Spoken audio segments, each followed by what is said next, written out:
हिंदुओं की परंपरा का प्रमुख उत्सव माना जाता है नवरात्रि। तो आध्यात्मिक रूप से जैसे शक्ति के ये 9 रूप जो हैं, इनका क्या उपयोगिता है? तो ये 9 अलग अलग स्वरूप क्या दर्शाते हैं?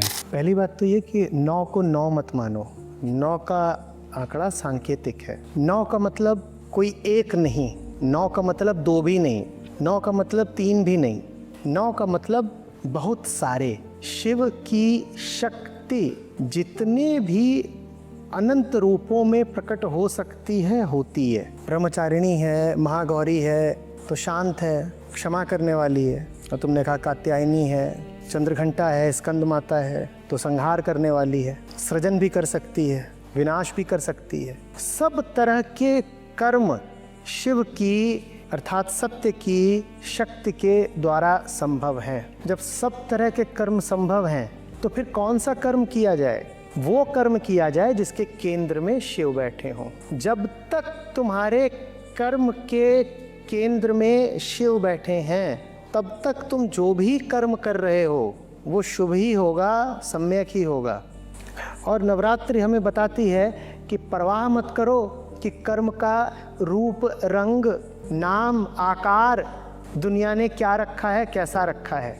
शक्ति महागौरी के रूप में सामने आए तुम्हारे तो तुम्हें लगेगा ममतामयी माँ, और शक्ति काली के रूप में सामने आए तुम्हारे तो थर्रा उठोगे, थरथरा जाओगे, कहोगे अभी वध होता है।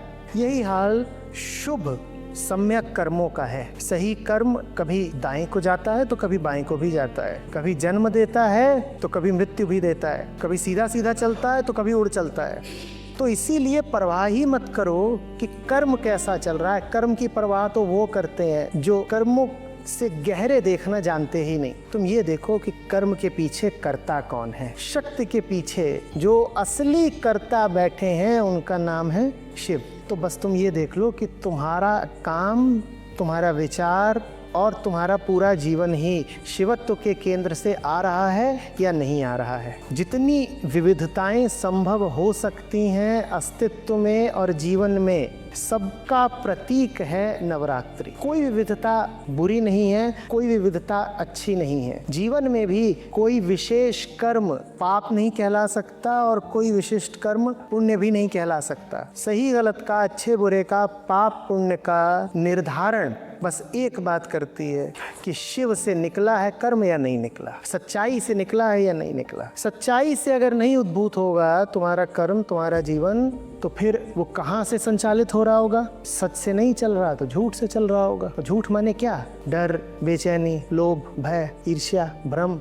यही देखना है, यही संदेश है नवरात्रि की। जिंदगी जी किस आधार पर रहे हो? कर्म नहीं, बाहरी बात नहीं, रूप रंग कलेवर नहीं, मर्म, आधार। किस आधार पर जी रहे हो? शिव के आधार पर जी रहे हो या शव के आधार पर जी रहे हो? सत्य के आधार पर जी रहे हो या भ्रम और मोह और अंधेरे में ही जिए जा रहे हो? तो देवियों की उपासना करते समय ये लगातार याद रखें कि शक्ति और कुछ नहीं, शिव का ही साकार रूप है। और शिव के साकार रूप अनंत हो सकते हैं। सब रूप प्यारे हैं जब तक वो शिव के हैं। शिव का है तो भीषण से भीषण और भयानक से भयानक रूप भी प्यारा है, पूजनीय है, पवित्र है। और शिव का यदि नहीं है तो सुंदर से सुंदर, मोहक से मोहक और आकर्षक से आकर्षक रूप भी त्याग योग्य है। रूप पर नहीं जाना है, रूप अनंत हो सकते हैं। केंद्र पर जाना है, मर्म पर जाकर देखना है। मर्म अगर ठीक है तो सब रूप पूजनीय है, सब रूपों का उत्सव मनाओ। यही है नवरात्रि।